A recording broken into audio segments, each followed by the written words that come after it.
बिस्मिल्लाहिर्रहमानिर्रहीम। अस्सलाम वालेकुम। यहाँ पे हम पढ़ेंगे गेमा फंक्शन। गेमा फंक्शन क्या है?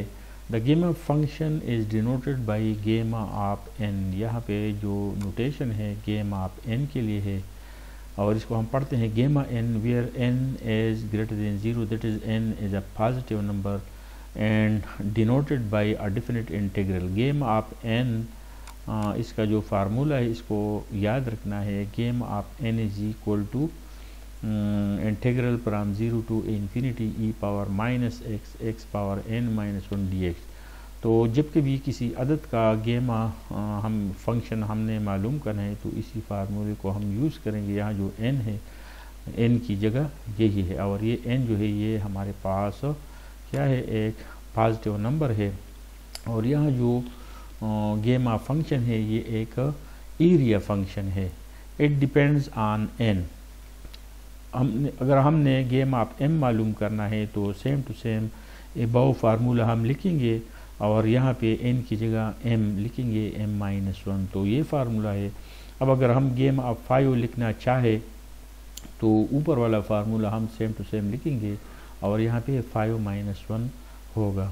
तो इसी फार्मूले को याद रखना है। किसी भी अदद का गेमा फंक्शन अगर हमने मालूम करना है तो इसी डिफरेंट इंटीग्रल का यूज़ हम करेंगे। अब नीचे प्रॉपर्टीज़ है और ये प्रॉपर्टीज़ इम्पॉर्टेंट प्रॉपर्टीज़ है। तो अब हम यहाँ पे हमारे पास 6 रिज़ल्ट है, ये सारे इम्पॉर्टेंट रिज़ल्ट है। यहाँ देखिए सारे 6 जो रिज़ल्ट है। नंबर 1 है gamma of 1 is equal to 1, इसको याद रखना है। Gamma of N plus one is equal to N gamma n और n plus one, gamma of N plus one is equal to N gamma n. अब अगर N पे गेमा of N पे हम इसी फार्मूले को इस्तेमाल करेंगे तो ये हमारे पास इस तरह कन्वर्ट होगा और आखिर में ये एन फैक्टोरियल बनेगा। तो ये याद रखना है gamma of N plus one is equal to N gamma N is equal to N factorial. इस तरह gamma of N is equal to Z power N integral zero to infinity E power minus Z X x power N minus one D X. और यहाँ पे जो N है और Z है ये क्या है, पॉजिटिव है। गेम ऑफ एन यहाँ पे जो डिफरेंट इंटीग्रल है इसी के भी बराबर है।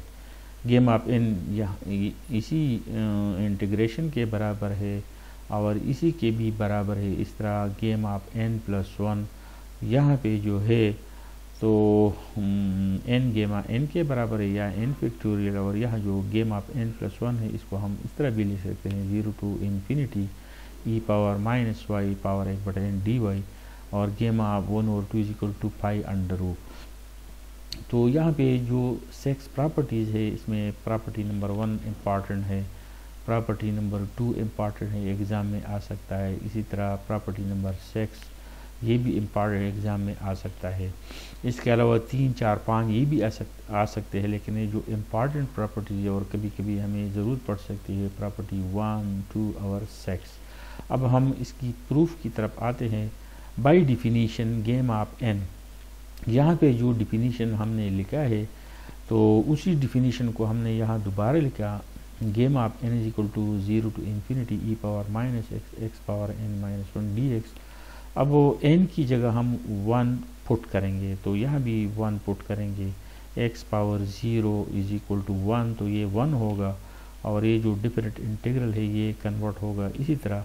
अब ई पावर माइनस एक्स का इंटीग्रेशन है ई पावर माइनस एक्स और माइनस एक्स का डेरिवेटिव माइनस वन है जो हम यहाँ नीचे लगाएंगे और यहाँ पे लिमिट्स नज़र आ रहे हैं। अब वो पुटिंग द वैल्यू, एक्स की जगह हम अपर लिमिट पुट करेंगे और एक्स की जगह फिर लोअर लिमिट और दरमियान में ये माइनस साइन आएगा और यहाँ जो नीचे वाला माइनस है वो यहाँ पे नज़र आ रहा है। तो इसको जब हम सिंप्लीफाई करेंगे तो 1 आता है। अब यहाँ पे देख ले एक्स की जगह अगर हम इन्फिनिटी पुट करेंगे, एक्स की जगह अगर हम इन्फिनिटी पुट करेंगे ई पावर माइनस इन्फिनिटी तो ई पावर माइनस इन्फिनिटी है 1 ओवर ई पावर इन्फिनिटी जो बराबर है 1 over infinity is equal to 0। तो यहाँ x की जगह अगर हम इन्फिनिटी पुट करेंगे तो ये 1 ओवर ई पावर इन्फिनिटी या 1 ओवर इन्फिनिटी होगा, उस तरह ये 0 बनेगा। तो ये रिज़ल्ट याद रखिए, gamma of 1 is equal to 1, और इसको हमने डिफिनीशन की मदद से प्रूव किया कि ये किस तरह gamma of 1 is equal to 1 आता है। अब मैं आता हूँ नेक्स्ट प्रॉपर्टी में। नेक्स्ट प्रॉपर्टी हमारे पास यही है, gamma of n plus 1 is equal to n gamma n is equal to n factorial. ये भी इम्पॉर्टेंट है, इसको आप याद रखिए, एग्जाम में आ सकता है। By definition gamma of n, तो ये गेम ऑफ n का फार्मूला है। अब अगर n की जगह n प्लस 1 लगाएंगे तो यहाँ भी n प्लस 1 होगा। इस तरह ये 1 और ये 1 आपस में कैंसिल होगा, तो ये आ गया। अब यहाँ पे क्या है, प्रोडक्ट रूल हम यूज़ करेंगे, इंटीग्रेशन बाय पार्ट्स यूज़ करेंगे। First function integral of second minus integral of derivative of first, या इसका डेरिवेटिव यही है, और ये इंटीग्रेशन सेम टू सेम यहाँ पे है। अब यहाँ पे देखिए, यहाँ पे क्या है, अगर x की जगह हम इन्फिनिटी पुट करेंगे तो यहाँ ये हमें देता है 1 ओवर इन्फिनिटी, और इन्फिनिटी 0 होता है तो ये सारा टर्म 0 होगा। अब अगर x की जगह, यहाँ पे x की जगह अगर हम 0 पुट करेंगे तो 0 आता है, और ये 0 इस सारे टर्म को 0 करता है। यहाँ पे ये माइनस है, ये माइनस है तो ये प्लस होगा, ये n यहाँ पे आएगा, बाकी सिंप्लीफिकेशन है तो ये आ गया। अब इसी को दे के ये तो ख़त्म होगा। अब ये n अपनी जगह पे, और यहाँ जो नज़र आ रहा है ये वाला क्या है, ये हमारे पास है गेमा ऑफ n। यहाँ अगर हम देखें ये वाला, तो ये गेमा ऑफ क्या है, गेमा ऑफ n है, तो इसकी वैल्यू यहाँ पे नज़र आ रही है, this is gamma of n। तो gamma of n plus 1 equal to n gamma n। अब फार्मूला तो ये हमारे पास डिराइव हो गया। अब इसी गेमा ऑफ n पे यही फार्मूला हम यूज़ करेंगे। यहाँ पे हम क्या कर सकते हैं, n प्लस 1 माइनस 1, इसको हम लिख सकते हैं n minus 1 plus 1, n minus 1 plus 1। तो इसी फार्मूले की मदद से यहाँ पे n माइनस 1 आएगा, और यहाँ गेमा ऑफ n माइनस 1, गेमा n माइनस 1 बनेगा n माइनस 2 गेमा n माइनस 2। तो इसी प्रोसेस को जब हम कंटिन्यू करेंगे तो इस तरह ये आता है, और आखिर में गेम ऑफ 1 आता है। गेम ऑफ 1 अभी हमने इसको प्रूव किया, इसकी वैल्यू 1 है, तो ये 1 के बराबर है। तो इस तरह n ज़रबे n minus 1 n minus 2 3 2 1, तो यह हमारे पास क्या आ गया, n फैक्टोरियल, ये n फैक्टोरियल आता है। अब यहाँ पे देखिए, यहाँ पे एक एग्जांपल है, गेम ऑफ 6 क्या है, गेम ऑफ 5, गेम ऑफ 6 हम लिख सकते हैं गेम ऑफ 5 प्लस 1, क्योंकि यहाँ पे प्लस 1 है तो यहाँ पे हमने प्लस 1 लाया, क्रिएट किया। अब फार्मूले की मदद से हम जब इसको लिखते हैं तो 5 गेम ऑफ 5 है। अब 5 को हम क्या कर सकते हैं 5 के साथ, यहाँ अगर 6 है तो यहाँ 5 आएगा, यहाँ 5, अगर यहाँ 5 है तो ये 4 होगा, ये 4 होगा। अब यहाँ 4 है तो यहाँ 3 होगा और 3 होगा, यहाँ 3 है तो यहाँ 2 होगा और 2 होगा, यहाँ 2 है तो यहाँ 1 होगा और 1, और वो गेम ऑफ 1 हमारे पास 1 है। तो 5 4 3 2 1, तो ये 5 फैक्टोरियल आता है। तो ये बात नोट कर ले कि गेम ऑफ n प्लस 1 बराबर होता है n गेमा n, और आखिर में ये बराबर होगा n फैक्टोरियल। और यहाँ पे एक छोटा सा एग्जांपल नज़र आ रहा है।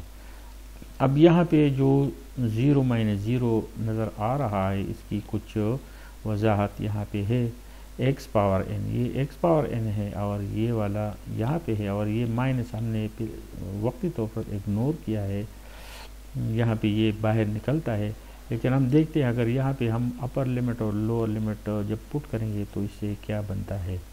अब यहाँ देख ले, x power n e power minus x अपनी जगह पे, और इसी इन्फिनिटी, जब हम यहाँ इन्फिनिटी देखते हैं तो लिमिट का इस्तेमाल करते हैं, और x टेंस टू इन्फिनिटी लिखते हैं, यानी इसी एक्सप्रेशन को हम इस तरह लिख सकते हैं, और इसी को हम मज़ीद इस तरह लिख सकते हैं।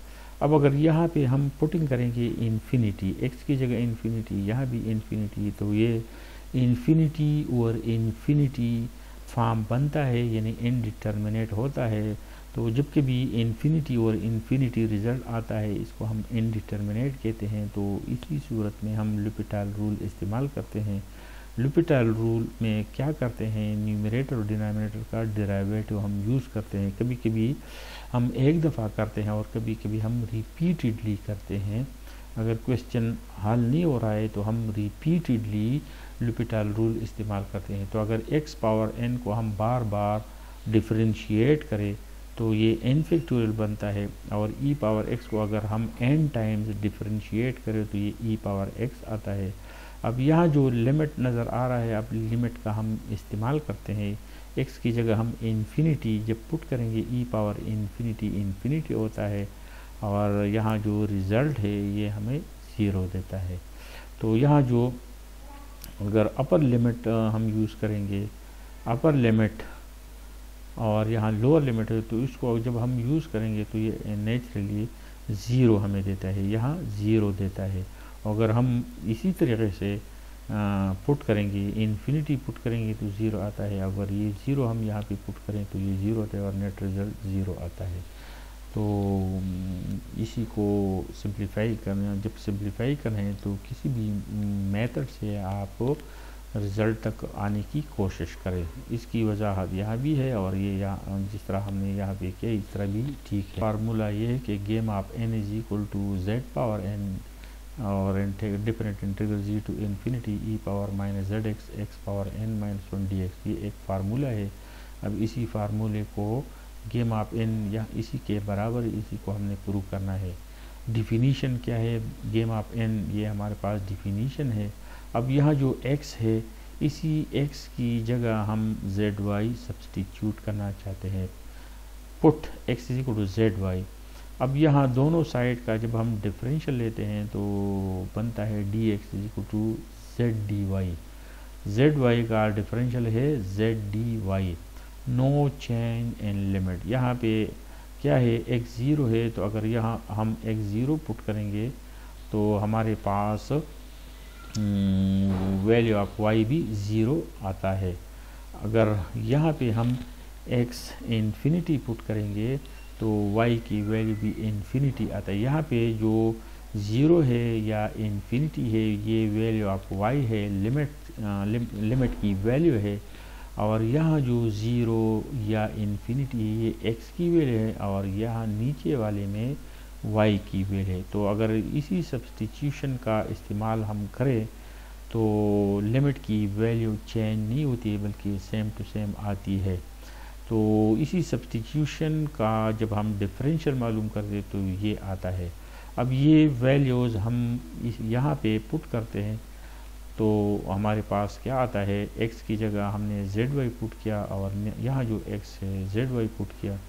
अब ये वाला अपनी जगह पे आ गया, z पावर n-1 आ गया, y पावर n-1 आ गया, और z dy अपनी जगह पे, और ये लिमिट जो है ये हमने value of y is equal to 0 y is equal to infinity यहाँ पे लगाए हैं। जो लिमिट पहले थे वही लिमिट यहाँ पे नज़र आ रहे हैं, क्योंकि हमने यहाँ लिखा है no change in limit. x की वैल्यू यहाँ पे जो है y की भी वैल्यू सेम है, लिमिट की वैल्यू सेम है।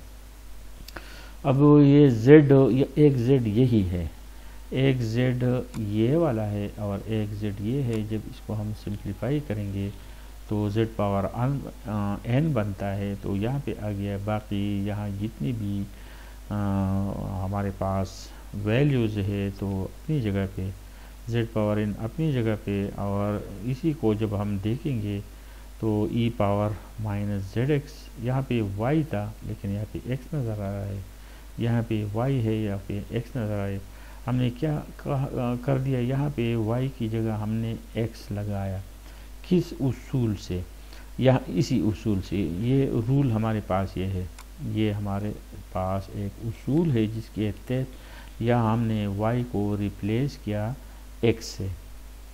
Integral f of x d x from a to b, अगर इसकी जगह हमें अगर ज़रूरत हो तो हम लिख सकते हैं integral f of y dy a to b। इसके अलावा अगर x की जगह हम z लगा सकते हैं, y लगा सकते हैं, वगैरह वगैरह। तो यहाँ पे y है, यहाँ पे y है, तो y की जगह हमने x यहाँ लगाया, यहाँ लगाया, यहाँ भी लगाया। तो ये हमारे पास मतलूबा प्रूफ है। गेम ऑफ n बराबर है z power n integral 0 to infinity e power minus Z x power n minus 1 dx। तो ये हमारे पास थर्ड प्रॉपर्टी है। अब हमारे पास फोर्थ प्रॉपर्टी है gamma of n। Gamma of n किसके बराबर है? Integral 0 to 1 log of 1/y power n minus 1 dy। तो ये हमारे पास एक रिजल्ट है। और सबसे पहले हम स्टार्ट करते हैं डिफिनीशन से। अब यहाँ जो x है, जिस तरह हमने यहाँ पे x को पुट किया zy के बराबर, फिर डिफरेंशियल लगाया और लिमिट को डिस्कस किया, उस तरह हम प्रूफ की तरफ आ गए, रिजल्ट की तरफ आ गए। तो इस तरह यहाँ पे हमने डिफिनीशन लिखा और x की जगह हम log 1/y पुट करेंगे। अब यहाँ पे ये जो एक्सप्रेशन है log फॉर्म है, इसको हम यहाँ पे एक्सपोनेंशियल फॉर्म में ले आते हैं और इसको हम इस तरह भी ले सकते हैं। और e पावर x जब हम ऊपर ले जाते हैं तो इसकी value e power minus x बनता है। दोनों का जब हम डिफरेंशियल मालूम करते हैं तो ये हमारे पास डिफरेंशियल आ गया। और यहाँ जो एक्सप्रेशन है y इज इक्वल टू 1 और e पावर x है। अब लिमिट्स व्हेन x इज 0, यहाँ जो लिमिट है 0, यहाँ ये जो 0 है x इज इक्वल टू 0, यहाँ जो इन्फिनिटी है x is equal to infinity. When x is 0, जब हम यहाँ x 0 पुट करते हैं तो ये y की वैल्यू हमें देता है 1। x की वैल्यू जब हम इन्फिनिटी लेते हैं, व्हेन x अप्रोचेज इन्फिनिटी, जब यहाँ पे हम इन्फिनिटी पुट करते हैं तो y approaches to 0, 1 over infinity, 1 over infinity 0, तो y इज इक्वल टू 0 आता है। अब वो लिमिट्स की वैल्यू हम लगाते हैं 0 टू इन्फिनिटी। ये हमारे पास जो ओरिजिनल लिमिट्स है ये है, और ये जो न्यू लिमिट है ये है। तो हम यहाँ पे इसका यूज़ करते हैं 1 टू 0। और इसके अलावा यहाँ पे क्या है, e power minus x power n minus 1 dx। तो यहाँ जो वैल्यू है e पावर माइनस x। अब इस देखिए e पावर माइनस x और ये dx, इसको जब हम कंबाइन करते हैं तो ये किसके बराबर है? dy। तो dy और यहाँ जो माइनस है, ये माइनस यहाँ पे शिफ्ट करते हैं तो ये नज़र आ रहा है। तो यहाँ जो x है, यहाँ जो x है इसकी जगह हमने पुट किया log 1/y। यहाँ जो x है log 1/y हमने पुट किया तो ये आ गया। और यहाँ जो n माइनस 1 है अपनी जगह पे, और e power minus x dx ये हमारे पास बराबर है माइनस dy। ये माइनस हम यहाँ पुट करेंगे तो e power minus x dx is equal to minus dy। तो ये आ गया। इसी माइनस की वजह से ये लिमिट इंटरचेंज हो गई, 1 टू 0 बनेगा 0 टू 1। तो इस तरह ये हमारे पास एक प्रूफ था जो हमने बाय डिफिनीशन, यहाँ पे हमने दोबारा डिफिनीशन लिखा, यहाँ पे हमने दोबारा डिफिनीशन लिखा, putting x is equal to y power 1/n। x की जगह, इसी x की जगह हमने लिखा x equal to y power 1/n। और इसको हम अल्टरनेटिवली इसको हम इस तरह भी लिख सकते हैं। अब दोनों साइड का जब हम डिफरेंशियल मालूम करते हैं तो ये बनता है nx power n minus 1 dx is equal to dy। और ये n हम दूसरी साइड पे शिफ्ट करते हैं, the limits will remain the same. अब यहाँ जो डिफिनीशन है हम पुटिंग करते हैं, तो यहाँ पे हमने पुटिंग किया, x की जगह हमने पुट किया y पावर 1/n, और ये माइनस x, माइनस अपनी जगह और x की जगह इसकी वैल्यू हमने पुट किया, x की वैल्यू यहाँ पे है तो वैल्यू पुट किया। और यहाँ जो dx है x power n minus 1 dx, तो इसकी वैल्यू dy/n है। अब ये n हम दूसरी साइड पे ले आते हैं, इसी n को हम लेफ़्ट साइड में ले आते हैं, बाकी वैल्यू अपनी जगह पे। और n गेमा n ये हमारे पास सेकंड प्रॉपर्टी था, n गेमा n हम लिख सकते हैं n गेमा n प्लस 1, और इसी को हम सेम टू सेम यहाँ पे ले आते हैं। तो इस तरह ये हमारे पास जो प्रॉपर्टी था उसकी डिराइवेशन